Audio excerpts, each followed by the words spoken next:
안녕하십니까. 공병호TV의 공병호입니다. 여러분의 후원과 구독이 공병호TV의 나라 구하기를 향한 지속적인 활동을 가능하게 할 것입니다. 방송 시작하겠습니다. 부여군의 정진석 의원과 관련되어 일어났던 분류기 정말 이상했다는 그런 내용이 중앙일보 5월 14일 방송된 이후에 성북구, 종로구, 고양시를 비롯해서 많은 곳에서 일어났던 분류기 관련 의혹들이 동영상을 통해서 속속 공개되고 있습니다. 지금까지 알려진 사실로 미뤄보면 중앙선거위원회가 그동안의 주장과 달리 분류기를 오프라인 상에서 작동시켜 온 것이 아니란 사실이 밝혀졌습니다. 중앙선거위원회의 내부 전산망에 접속한 이후에 일정한 절차를 밟도록 했던 부분들이 많은 의혹의 대상이 되고 있습니다. 또한 LG 노트북, 글램, 다시 이야기하면 투표 분류지의 제어 컴퓨터에 일종의 프로그램이 심어져 있지 않았느냐, 그런 의혹들도 제기되고 있습니다. 왜 연결을 시도했을까?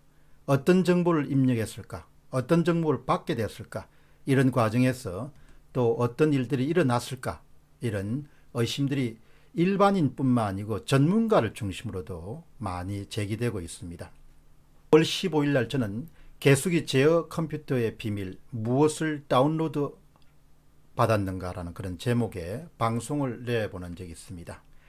이 방송을 내보내고 난 다음에 많은 그런 전문가들의 의견을 주셨는데, 그 전문가들의 의견 가운데서도 특별히 우리가 주목해야 될 부분을 소개해드리고, 그 의견 가운데서도 우리가 초점을 맞춰야 될 부분을 간단하게 해설을 하는 시간을 갖도록 하겠습니다. 첫 번째입니다. 투표 분류기는 단순히 이미지를 스캔해서 1번, 2번 등을 선택했는지만 판별해서 분류하는 것으로 충분합니다.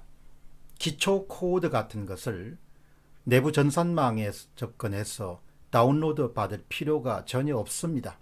기계 안에 넣어서 만들 수도 있습니다. 컴퓨터도 필요 없습니다. 단순 분류기인데 왜 컴퓨터를 연결합니까? 분류기 점검도 분류기 내에서 자체 처리하면 됩니다.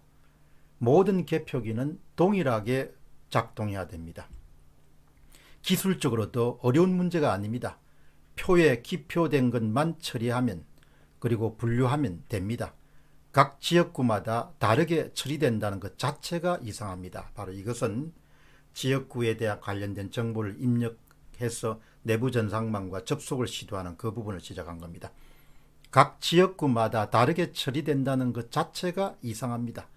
은행에서 5만원, 1만원, 1,000원을 분류하는 것이랑 다를 것이 하등에 없습니다. 저는 전자 전공입니다. 사실 분류기의 원리나 돈을 세는 기계의 원리나 똑같습니다.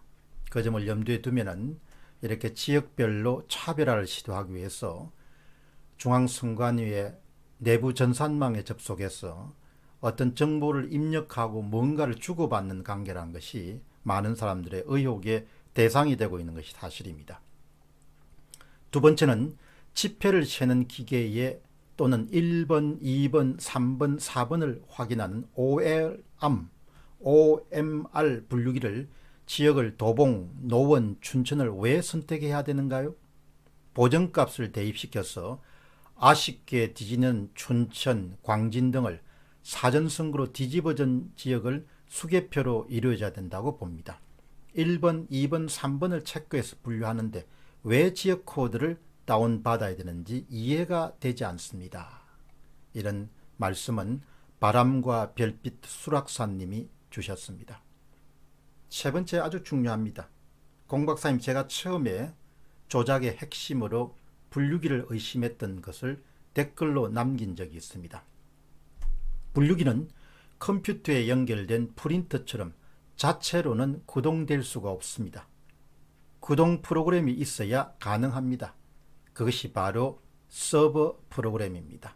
노트북에 있는 이 프로그램으로 분류 조작이 이루어졌을 것이라고 1차적으로 추정을 했는데, 발각될 최대 확률이 11% 정도가 되기 때문에 최종적으로 저는 개수기를 의심해 왔습니다. 모든 사람을 속일 수 있는 가장 확실한 방법은 부여 개표 사건과 가세연의 동영상을 보면서 분류기 단계에서부터 개표 현장에 개표 관계인들을 속일 증거가 발견되었습니다. 이런 무지한 사람들이 어디에 있겠습니까? 분류기 단계에서부터 조작을 했다면 지역구 투표소 총합과 비례대표 투표소 총합을 똑같이 만들기는 힘들 것이라는 추정이 가능합니다. 아니다 다를까 조슈아님의 자료를 토대로 서울 지역에 그것들을 들여다보니까 577만 3098표 대 577만 5413표로 2315표 차이가 났습니다. 아마도 전국적으로 이렇게 차이가 났을 것이라고 확신합니다. 이러한 무지막지한 사람들이 어디에 있을 수 있겠습니까? 저는 이 부분을 그렇게 주목을 하지 못했는데 사실 전국 전체의 비례대표 투표자 수하고 지역구 투표자 수가 차이가 납니다. 이 부분은 차후에 또 별도의 그런 방송으로 다루도록 하겠습니다. 백 로저스 님이 아주 귀한 조언을 줬습니다. 네 번째는 분류기와 제어용 노트북은 USB로 연결되어 있는 것 같고 그렇습니다. 노트북은 중앙선거관리위원회 서버와 인터넷망으로 연결되어 있다고 봅니다. 투표 용지만 분류한다면 그냥 노트북으로 후보자 번호, 성명, 전체 투표 용지 크기, 이미지만 입력하면 될 것 같습니다. 굳이 중앙선거관리위원회에서 기본 정보를 다운로드 받을 필요가 없습니다. 만약 제어용 노트북이 인터넷망에 연결되어 있다면 실시간으로 외부에서 분류기 제어가 가능합니다. 참고로 저는 차량 데이터 통신 분야에서 일하고 있습니다.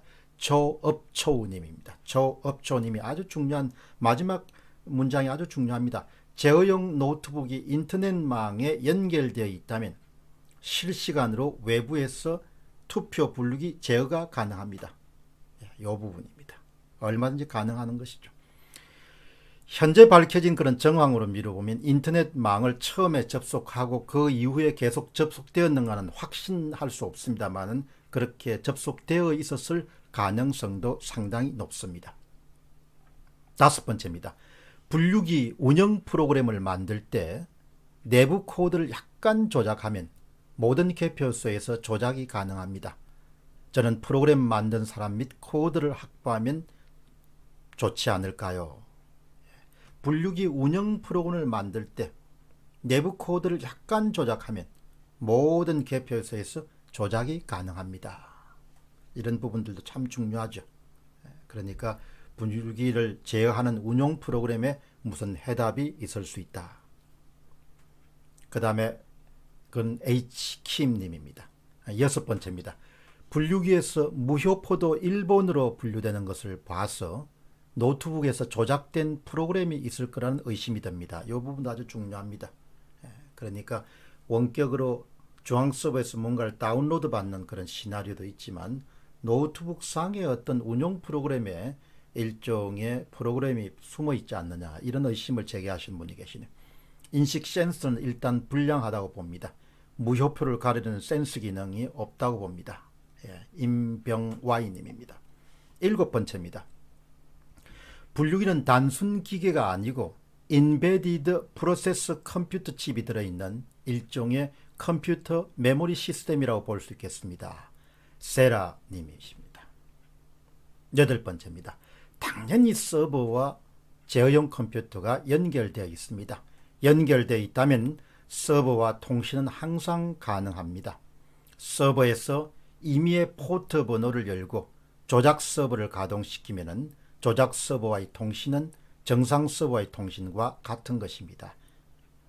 노트북 내에 일종의 조작을 제어하는 그런 프로그램이 있을 가능성도 있고 또한 지금 여기서 노호 S님이 그렇게 제언한 것처럼 연결되어 있다면 서버에서 임의의 포트 번호를 열고 조작 서버를 가동시키면 조작 서버와의 통신은 바로 조작 서버와 노트북과의 통신은 정상 서버와의 통신과 같이 이렇게 움직일 수 있다. 이런 제안도 참 중요합니다. 그러니까 뭐 우리는 모든 가능성을 다 열어놓고 논의를 계속해서 전개를 해야 된다고 봅니다. 이것이다 이렇게 단정할 수는 없죠. 9번째입니다. 선관위 전산망이 외부 범용 인터넷과 분리되어 있다고 해놓고 할당된 고유 IP가 있는데 무엇 하려고 다운로드를 했을까요? 또 투표 용지에 이미 인쇄된 지역과 선거구와 바코드 숫자로 있는데 분류기가 이미 알고 있을 텐데 왜 했는지 모르겠습니다. 김재디 님입니다. 그 다음에 10번째 리 찰스 님입니다. 투표 분류기나 개수기 프로그램은 통신 기능을 이용해서 프로그램을 통째로 바꿀 수가 있습니다. 개수기에 혹은 분류기의 통신 포트에 뒷구멍, 백도어를 이용해서 프로그램을 바꿔치면 중앙 컴퓨터에서 종합 지휘를 할 수 있습니다. 이런 기술은 국내의 웬만한 대졸 기술자면 누구나 가능한 일입니다. 뭐 얼마든지 상상의 나래를 펴면은 기술적으로 불가능한 것이 거의 없는 시대가 됐다는 이야기입니다. 여러분 지금까지 말씀드린 모든 종류의 제안은 전문가들이 자신의 분야에 대한 그런 경험과 지식에 바탕을 두고 이번 방송을 보면서 이번 투표 분류기와 제어용 노트북과 그 다음에 중앙선관위의 그런 메인 서버와 그리고 또 다른 이 조작 서버가 있다면 조작 서버 사이에 상호관계에 대해서 다양한 의견을 제시한 것입니다. 확정된 것은 아무것도 없기 때문에 합리적 의심 수준에서 여러분들이 이해해 주시고 향후에 검찰 수사를 통해서 이런 부분들이 낱낱이 밝혀져서 앞으로는 더 이상 한국에서 선거 부정과 부정선거와 관련된 그런 의혹이 확산되지 않도록 그렇게 해야 될 것입니다.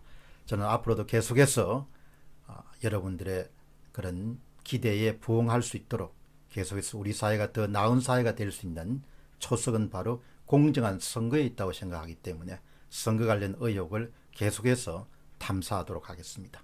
공병호 TV의 공병호였습니다. 감사합니다.